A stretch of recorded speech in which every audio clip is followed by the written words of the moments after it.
He was one of the most notorious serial killers in British history. His name was Peter Sutcliffe, and the press dubbed him the Yorkshire Ripper. His crimes spanned 5 years from 1975 until his capture in 1981, and they shocked the nation for their brutality. But even to this day, they will not admit that Sutcliffe didn't work alone. He had an accomplice, and that accomplice was famous, very famous, a celebrity, and was also evil beyond belief. Welcome to Bow Tie Videos and episode 6 in the Alternative View series, the Yorkshire Ripper. He did not work alone. Between 1975 and 1980, the people, especially the women, who lived or worked in the county of Yorkshire and the city of Manchester, were on their guard. An evil killer was on the loose. He was killing women at will, and he was getting away with it. They nicknamed him the Yorkshire Ripper, even though some of the victims were killed or attacked in Greater Manchester. That's bad enough, but what if I was to tell you that it wasn't just one killer, but two? In this video, we're going to delve into the Yorkshire Ripper investigation, and what we will reveal will shock you to the core. We're going to reveal that Peter Sutcliffe, aka the Yorkshire Ripper, wasn't a lone wolf, but had an accomplice that assisted him not only by helping him to avoid capture, but may have killed some of his victims also. And this accomplice you have heard of for sure. He's famous, or should I say infamous. His name is Jimmy Savile. Yet one, if not the most prolific paedophiles in British history. His crimes throughout decades were pure evil, and to make matters worse, if possible, they were covered up by the establishment and even the royal family of Great Britain. Despite numerous people, including others with celebrity status, knowing that he was a paedophile, Jimmy Savile was never charged nor accused until his death in 2011. This is the first red flag that should not be ignored. If he was caught during his life, I am in no doubt that he would have spilled the beans on so many others, plus so many more crimes. And in my view, and numerous others I hasten to add, he didn't just get away with rape, child molestation, acts of sexual cruelty, but he literally also got away with murder. What makes you think he was an accomplice to the Yorkshire Ripper, you may ask? Well, let me tell you. In this video, I'm going to show you many coincidences. So many, in fact, that you will, like me, truly believe that Jimmy Savile not only helped Peter Sutcliffe evade capture for so long, but also participated in some of his murders. Let's start with a simple fact, one that is not disputed. Jimmy Savile was friends with Peter Sutcliffe after his capture and incarceration. He visited him several times while he was serving part of his time, the early part, in Parkhurst Prison on the Isle of Wight. Savile really got to know Sutcliffe at Broadmoor, though, the famous psychiatric hospital that Jimmy Savile was once given the keys to and the authority above all. Yes, Jimmy Savile ran Broadmoor at one stage. He was asked to. The hospital was starting to look run down and was starting to lag behind in the societal needs of a psychiatric institute. So the powers that be decided Savile could be the man to change all that. Was that the real reason? It's hard to comprehend how Savile was able to manipulate folk, especially those with authority. You are probably thinking the same as me to the reasoning behind this. Did he have the power to get certain folk in big trouble? Could he have opened a massive can of worms if he desired? We'll never know now, will we? Anyway, I'm digressing a little. So Savile knew Sutcliffe and was friendly with him, even to the extent of stating that Peter Sutcliffe was, and this is Savile's words, as good as gold. Remember that, because that is a big part to play in the coincidences. The victims, and I'm not going to go into all the victims and the grotesque manner in which they were killed or attacked, but some of them do bear relevance to Savile, especially Irene Richardson. She was assumed to be the Yorkshire Ripper's third victim at the time. That was later changed, but that's another story, as other victims were attributed to the Ripper later in the investigation. But Irene Richardson's murder is significant in a couple of aspects. The police investigation was under the impression from the first two victims that the Ripper was picking prostitutes as his prey. Psychologists from the outset were saying that he had a hatred for women and was picking prostitutes as a means of disgust for their profession. These, along with the press and other media, were treating the victims as prostitutes, not innocent victims. But Irene Richardson was not a prostitute. She was a 28-year-old lady who had just split up with her husband. To this day, some media, Wikipedia no less, still describe her as a prostitute, but she wasn't. Her living son is testimony to that. Irene was found next to the sports pavilion on Roundhay Park in Leeds. Despite her being bludgeoned several times with a hammer to the head and stabbed multiple times in the neck and stomach, the killer, for the first time, had laid her body out neatly. He had removed her boots and placed them on her body in a kind of pose. It was the first time that the killer was proud of his kill. He wanted folk to see his work, his finished work. What does this have to do with Jimmy Savile? Jimmy Savile lived just 100 metres from where the murder took place. In fact, he could have seen the body in all its glory, if that's the word, from his Lakeview Park penthouse apartment.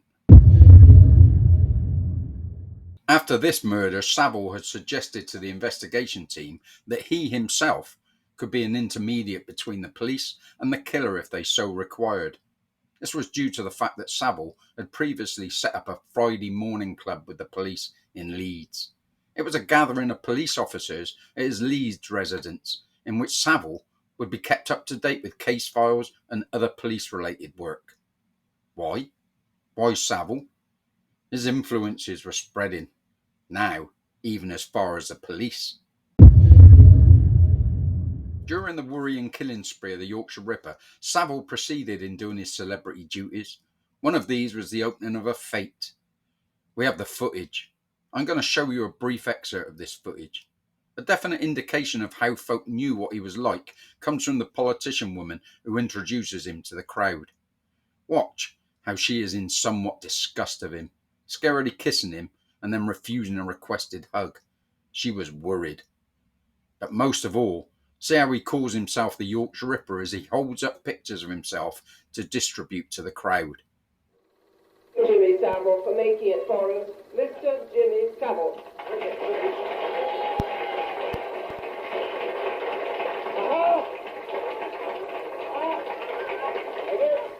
Hello.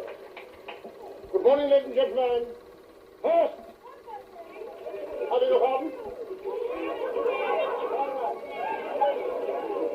First thing, before I move a muscle or a hair of the head, I demand to be paid.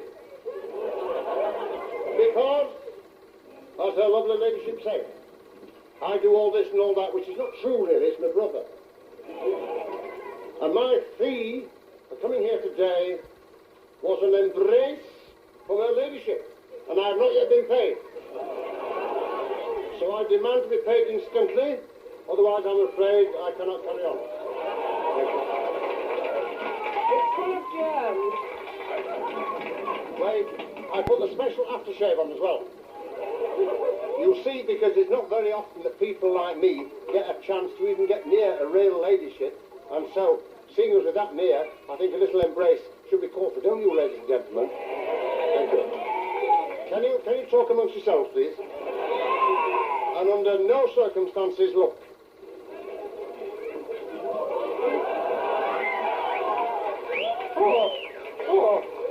Thank you, madam. Thank you, madam.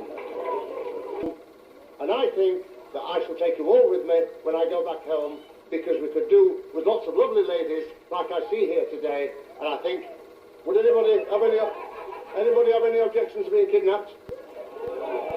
If you spend £2, St. Peter will be there. £4, St. Peter will smile at you. And a £5, you get a special credit card in heaven that you can go around and get anything, anywhere, anytime.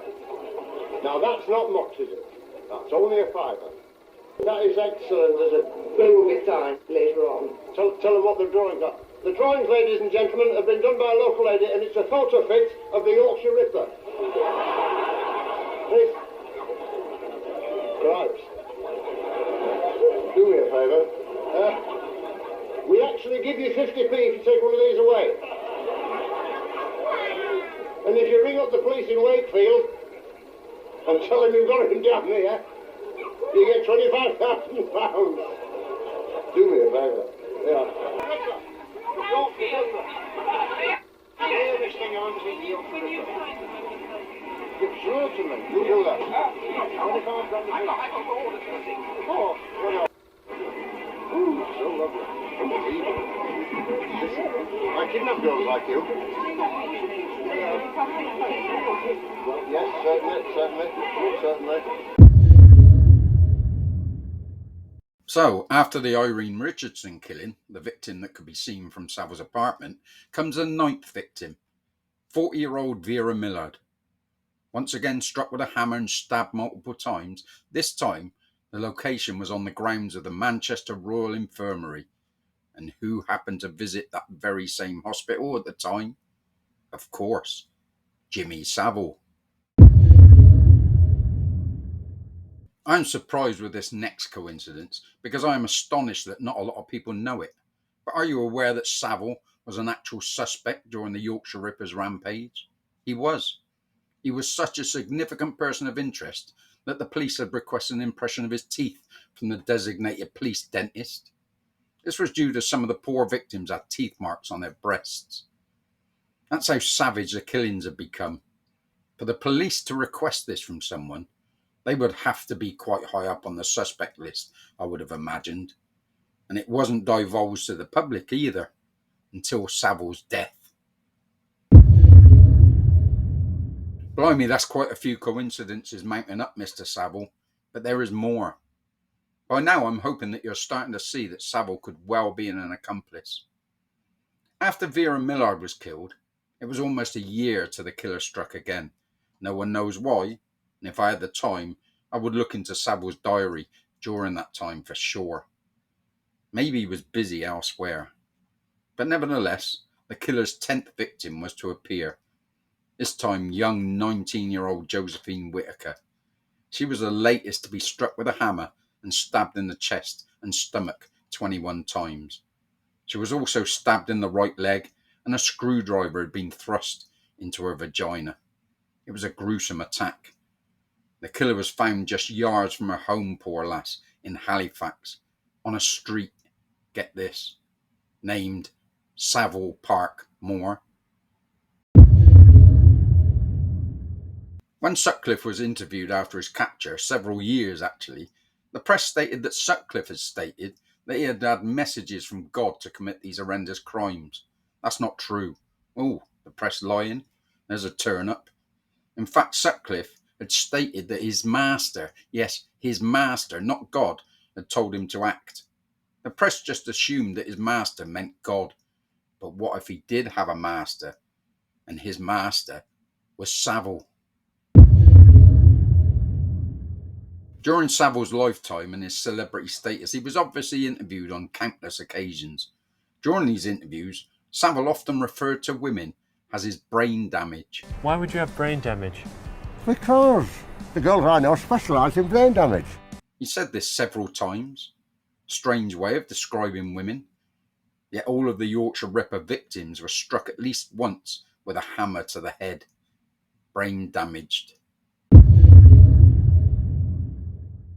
There are tons of coincidences with regards to Jimmy Savile being part of the Yorkshire Ripper case, and I could carry on listing them, but my videos like to be as brief as possible.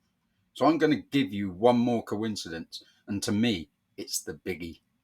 And I hope you don't think I'm clutching at straws here, but if you enter this last section with an open mind, and the thought that the unbelievable sometimes becomes the believable, even if you don't want it to, or expect it to, then I think I'm just. In 1978 and 1979, a man claiming to be the Yorkshire Ripper wrote to the investigation team and later sent a tape recording as if to entice the police into some sort of sick game. This tape recording, which the police called the Wearside Jack recordings, sent the investigation team into a completely different direction, and it also took a completely different dimension. The person recording it had, so they thought, a Wearside, or more accurately, a Sunderland accent. The investigation team became almost obsessed with this lead. The recording was being played in pubs, supermarkets, workplaces, on TV channels, radio stations, everywhere. They were totally convinced that it was the Yorkshire Ripper. Folk from Sunderland and elsewhere were not so convinced. It was touted in local circles that the recording was that of someone mimicking the Sunderland accent, not a true Mackem. They would know. They're called Mackems in Sunderland, not Geordies, by the way. Ignore the media. So if it wasn't a pure Wearside accent, what or who was it? Now remember, please, I want you to use a completely open mind for this. But I'm going to put it to you that this voice, this doctored voice, this slowed down, almost staged impersonation of a Wearsider is none other than Jimmy Savile.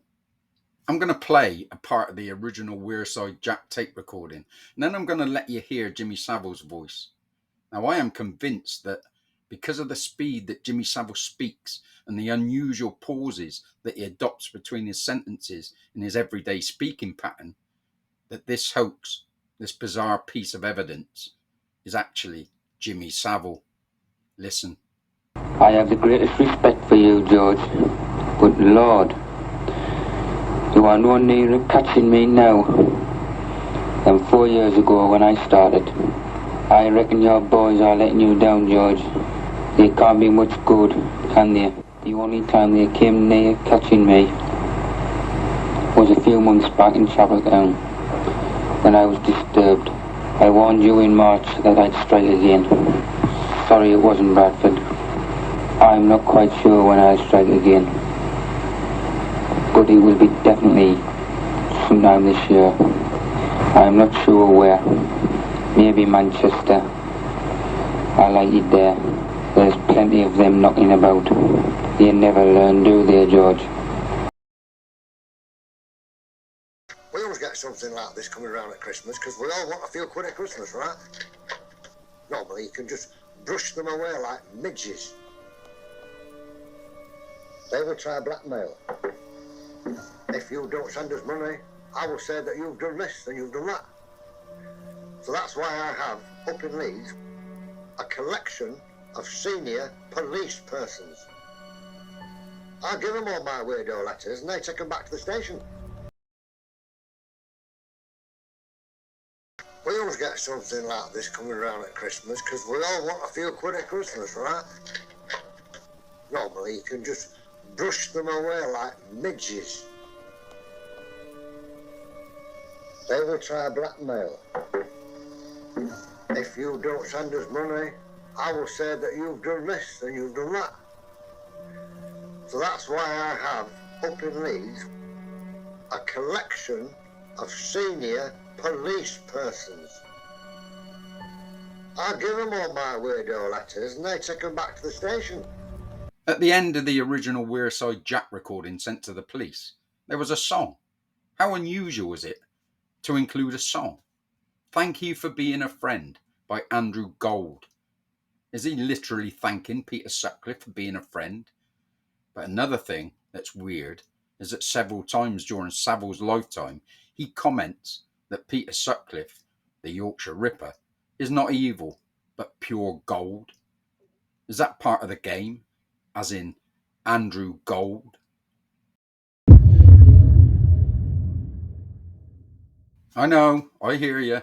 Someone was accused of sending this tape and was jailed for it. His name was John Humble. A person hated by the police even before his arrest, and an alcoholic. Oh, and a person completely obsessed with the 1800 serial killer, Jack the Ripper. How convenient. Wearside Jack, huh? Apparently he called the police and confessed to it. So why did he initially plead not guilty at the trial then? Confess and then plead not guilty? Strange. He ended up being found guilty and sentenced to 8 years. After his release, he was given a new identity, a completely new identity, a new name, the whole shebang. Why? What did he do to deserve a clean slate and a new identity? Am I wrong? Am I totally barking up the wrong tree here? Let me know. Another thing is that the recordings were made on a single cassette. When I say single, I don't mean just one cassette. I mean a cassette that is used for singles, not albums, when music is recorded. Short play format, if you will. Now, these were not available on the open market at the time.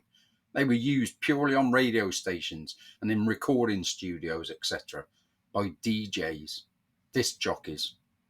I can see your eyebrows raising. Yep, Jimmy Savile was a DJ, you're thinking. A very famous Radio 1 and Top of the Pops DJ. And what kind of person would include a song on a sick confession tape? That's right, maybe a DJ. It is almost common knowledge that psychopathic killers are ritualistic. They're sick. That's not me giving them an excuse, because they deserve everything they get. Anybody remember the award-winning Louis Theroux documentary when he spent time with Jimmy Savile? There are a number of ritualistic moments in the documentary that Savile admits to. For instance, washing his mother's clothes after her death once a year, every year, and leaves them neatly folded in her wardrobe, untouched for another year. Plus, he admitted to only taking one pair of underpants on holiday with him, and he washes them every single day. I just find it all very weird. What kind of person does that? I also find it weird that everybody around him knew he was a pervert, yet he held company circles like top politicians, top doctors, top musicians, and even the royal family, a good friend of our dear king, no less. And believe it or not, he was knighted by the Queen in 1990, Sir Jimmy Savile. Sickening beyond comprehension. And has he had his honour rescinded because of his known paedophilia? I'm afraid not. Apparently their excuse is that there is not a procedure in place to do this. Others have, after being found out, but not Mr. Savile. These are the same people who can change procedure at will when they want to, when it suits them, when it affects us. I just find it strange that the case, when it was in its happening, was a total shamble. The investigation was a joke. The investigators were nothing short of incompetent. In fact, Sutcliffe was interviewed 9 times in total, yet ignored on each occasion. One time, even his boots were in his porch when the police came knocking, bearing in mind they had a print from a boot from a previous victim where he had stood on the victim. Beggar's belief. It just seems to me that whenever an opportunity came along to take the case in a different direction, away from Yorkshire, away from Sutcliffe, maybe away from Savile, they jumped at it, and jumped high. At the end of the day, the fact that Savile was born and lived in Yorkshire, that he owned clubs and visited Manchester frequently, and that all the coincidences mentioned, despite small at times, all add up to one big, weird concurrence of unusual events, just seems too bizarre. In the end, in 1981, the former gravedigger Peter Sutcliffe was caught by luck and chance.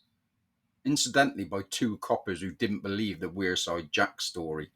He was caught because he had stolen plates on his car. He had disposed of his murder weapons while having a pee in the bushes. How convenient for the police. I mean, if you're the most hunted man in Britain, of course, you drive around with stolen plates on, right? Eventually, Sutcliffe was convicted of 13 murders in total and 7 brutal attacks. He served a total of 39 years in jail before his death of the dreaded COVID, apparently, in 2020. Jimmy Savile, however, served a total of 0 years in jail before his death in 2011. He died in the very same penthouse that overlooked Roundhay Park, where Irene Richardson was murdered. He was 2 days short of his 85th birthday. Did Peter Sutcliffe work his evil alone? Or was one of Britain's most popular entertainers, Jimmy Savile, part of his horrendous intentions? And has it been hidden from us all this time, until now? You be the judge. Thanks for watching. Even if you think I'm wrong, I hope you enjoyed it anyway. If you did, please don't forget to tickle that like button, as it really helps the channel. And check that you're subscribed. You know what they're like. Next week's video is a Christmas special. Blimey, sounding like the 2 Ronnies now. But it'll be a little comedy treat. Take care, and I'll see you in the next video. Bye for now.